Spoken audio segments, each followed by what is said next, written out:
Katie with Songwriters Vantage here at NAMM with Prescott Niles of the Knack. We're so happy to have you here today. Hi, Prescott. How's it been going for you so far? Fancy meeting you here, of all places, right? It's great. I love coming to NAMM. I come every year. I meet a lot of friends and play a lot of instruments. I have endorsements. My kids also come here with me. This is my daughter's like Nirvana, you know? Literally and figuratively. You know? So your kids are musicians also? Yeah, my daughter's 18. She's become one of the better known guitarists in LA. My son's 15, but he plays like John Bonham. And we actually do my Sharona occasionally for the masses. And it makes it really fun. It makes it like multi-generational. And the new crowd gets into it and sings along, and we don't actually go out as a band. I mean, some people say we should call it the Niles, well, Family Niles something, I don't know.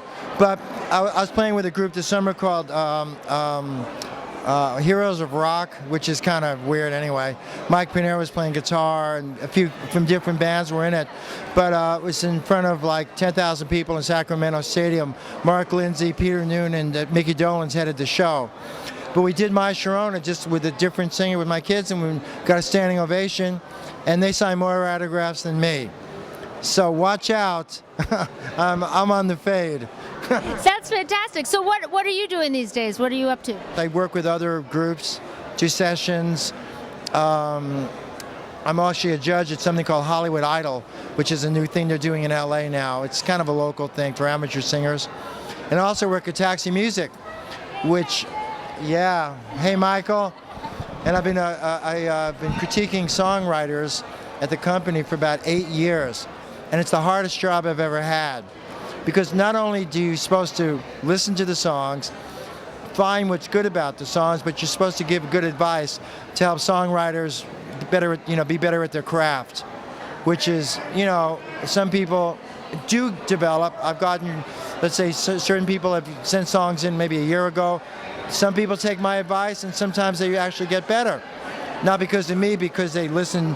If you're talking about writing a good chorus or making the chorus more identifiable rather than having it a one-line thing that happens somewhere in the song, things like that. So really, it makes me feel good that whatever critique I offer, it's maybe taken for the benefit of the writer, What else do you notice? What tips can you offer for our songwriters out there? Well, it's not so much tips. A lot of people, when they make their demos, everybody kind of copies everybody else in terms of sound. I mean, we all started off copying somebody. I think what you're really trying to do is develop your own voice, your own style.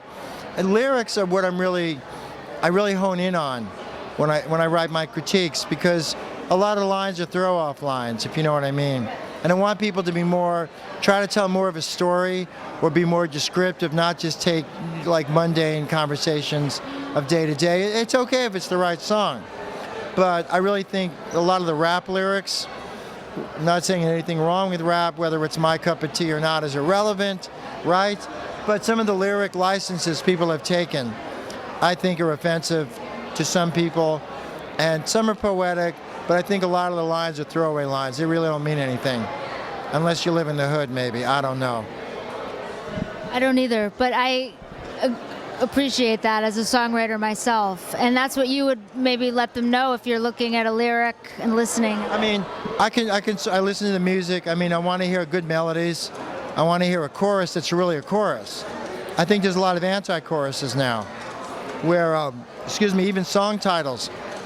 They may have a song title, it never appears in the song. Now, or it doesn't appear it may appear as the first line of a verse, but never appears anywhere else in the song. So I kind of write, listen, you can do this, it's up to you.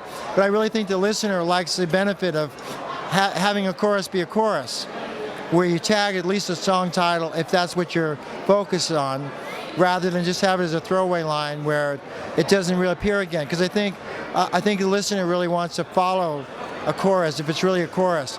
And I always say, think of the songs you grew up with that are hits. And what are the choruses? Yeah, I mean, not everybody can, a lot of choruses, even if they use the same lyric, could be boring too if the music's not good.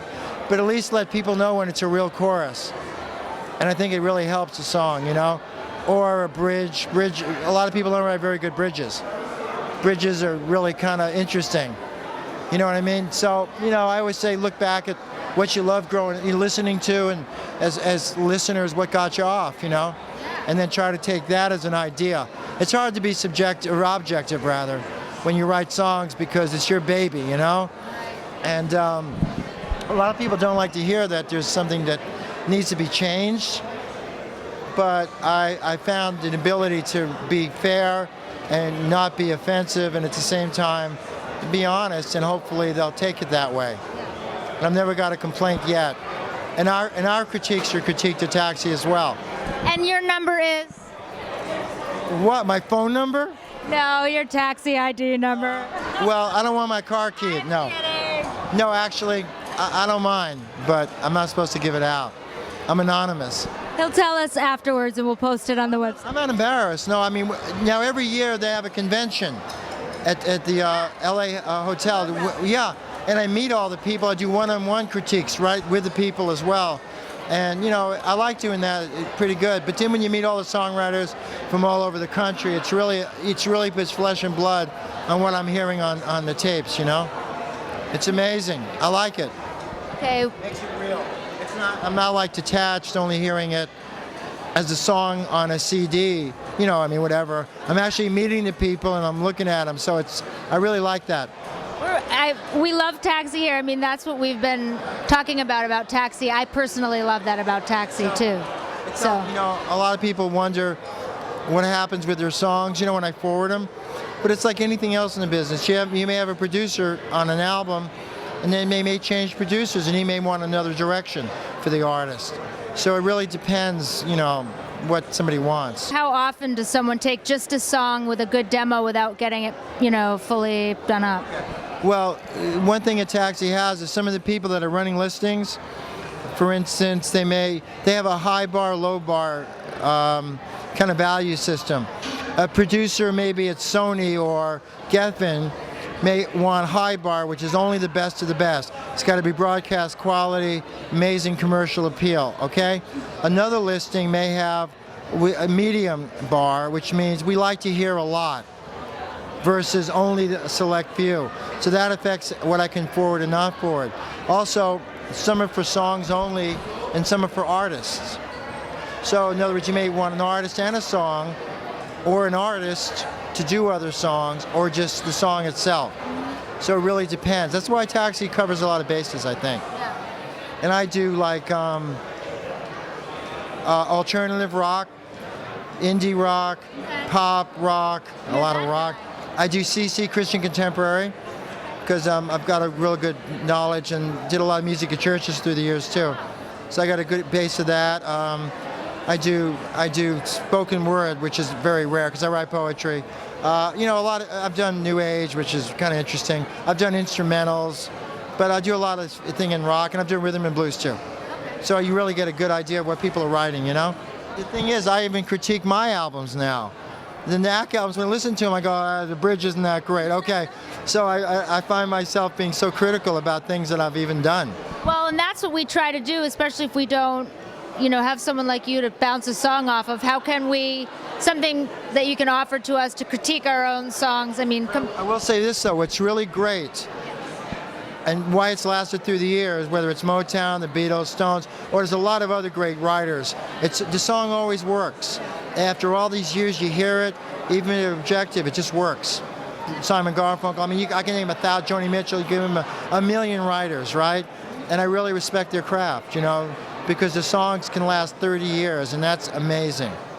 So listen to those songs, the ones you grew up with, the ones that stick in your head, and model yourself. Don't copy the style to be like them, but understand why the songs work, why they're in your head, and why you sing them when you don't even know you're singing them. And then try to write something like that. It's not easy.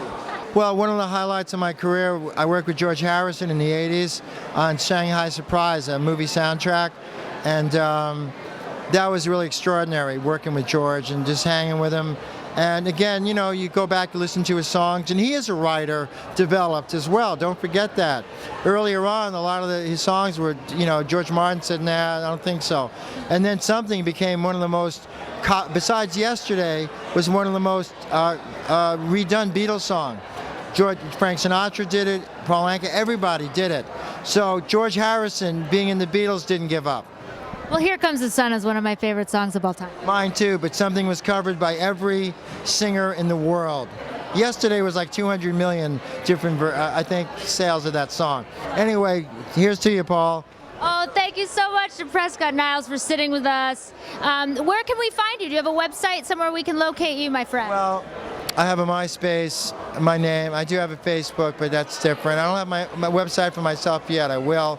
But MySpace is probably a good bet, you know. Yeah. Okay. And just identify yourself. Identify yourself first. Yeah. Say you heard it here, and he will let you through. Thank you. Thank you so much. It's been great listening to you. Okay. Thank you. We really appreciate it. Katie signing off from NAMM, Prescott Niles.